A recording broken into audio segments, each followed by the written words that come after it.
আসসালামু আলাইকুম, কেমন আছেন সবাই? আজকে আমি আপনাদের জন্য নিয়ে এসেছি খুবই সুস্বাদু হাঁসের মাংস ভুনা। এই জন্য চুলায় একটি প্যান বসিয়ে তাতে পরিমাণ মতন তেল দিয়ে দিয়েছি 3/4 কাপ পরিমাণ পেঁয়াজ বাটা। পেঁয়াজ বাটাটা দিয়ে ভালো করে ভেজে নিচ্ছি। কিছুটা সময় ভেজে নেওয়ার পর এখন এতে দিয়ে দিচ্ছি 1 চা চামচ পরিমাণ লবণ দিয়ে আবার একটু নেড়ে চেড়ে নিচ্ছি।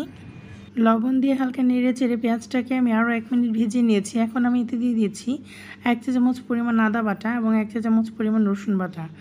মশলাটা দিয়ে আমি খুব ভালো করে নেড়ে চেড়ে ভেজে নিচ্ছি 1 থেকে 1.5 মিনিটের মতো। আমি যেহেতু আজকে হাঁসের মাংস রান্না করছি, তাই আমি হাঁসটাকে আগে ভালো করে কেটে ধুয়ে পরিষ্কার করে পানি ঝরিয়ে নিয়েছি। মশলাটাকে 1.5 থেকে 2 মিনিট ভালো করে নেড়ে চেড়ে ভেজে নেওয়ার পর চুলার হিটটা লো করে দিয়ে এখন আমি এতে দিচ্ছি হলুদের গুঁড়া পরিমাণ মতো দিয়ে খুব ভালো করে নেড়ে চেড়ে দিয়ে দিচ্ছি 1 চা চামচ পরিমাণ মরিচের গুঁড়াটা দিয়ে হালকা একটু নেড়ে দিয়ে অল্প একটু পানি দিয়ে দিচ্ছি যেন মশলাটা পুড়ে না যায়।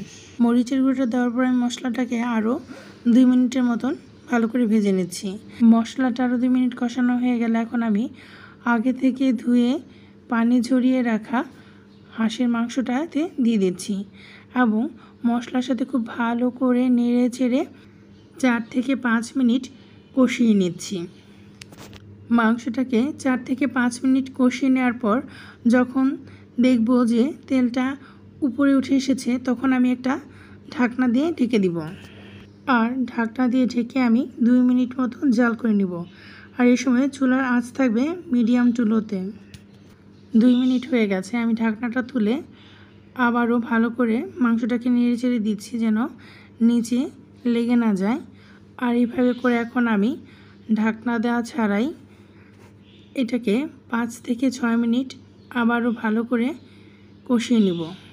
আর এই সময় চুলার হিটটা লো মিডিয়াম থেকেও কিছুটা পরিমাণ লো থাকবে।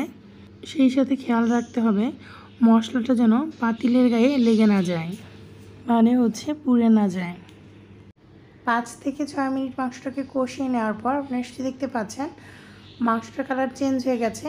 এটা যে কষানো হয়ে গেছে খুব ভালো করে বোঝা যাচ্ছে। তা এখন আমি এতে দিয়ে দিচ্ছি 2 কাপ পরিমাণ গরম পানি। সেই সাথে দিয়ে দিচ্ছি আরও 1 চা চামচ পরিমাণ লবণটা দেওয়ার পর আমি একটু হালকা করে নেড়ে চেড়ে দিচ্ছি এবং একটা ঢাকনা দিয়ে ঢেকে দিচ্ছি। আর ঢাকনা দিয়ে ঢেকে ফুল হিটে জাল করে নিচ্ছি 3 থেকে 4 মিনিট। 4 মিনিট জাল করে নেওয়ার পর এখন ঢাকনাটা তুলে আমি এতে 1 চা চামচ পরিমাণ জিরার গুঁড়া দিয়ে ভালো করে নেড়ে চেড়ে দিচ্ছি এবং আবারও ঢাকা দিয়ে জাল করে নিচ্ছি 5 থেকে 6 মিনিট। ফিরে এলাম 5 মিনিট পর, ঢাকাটা তুলে দিচ্ছি। আপনারা নিশ্চয়ই দেখতে পাচ্ছেন এর যে ঝোলটা ছিল সেটা প্রায় শুকিয়ে গেছে, সেই সাথে মাংসের কালারটাও ট্রান্সপারেন্ট হয়ে গেছে। দেখেই বোঝা যাচ্ছে যে এটা রান্না হয়ে গেছে। তো আমি এই পর্যায়ে চুলাটা অফ করে দিচ্ছি। যখন এটা ঠান্ডা হয়ে যাবে তখন ঝোলটা অনেকটা ঘন হয়ে যাবে। তো ভিউয়ার্স, এর সাথে তৈরি হয়ে গেল খুবই মজাদার এবং সুস্বাদু হাঁসের মাংস ভুনা। আশা করি আজকের এই ভিডিওটি আপনাদের ভালো লেগেছে। ভালো লেগে থাকলে আমার চ্যানেলটি সাবস্ক্রাইব করবেন। আজ এ পর্যন্ত, সবাইকে ধন্যবাদ। আল্লাহ হাফেজ।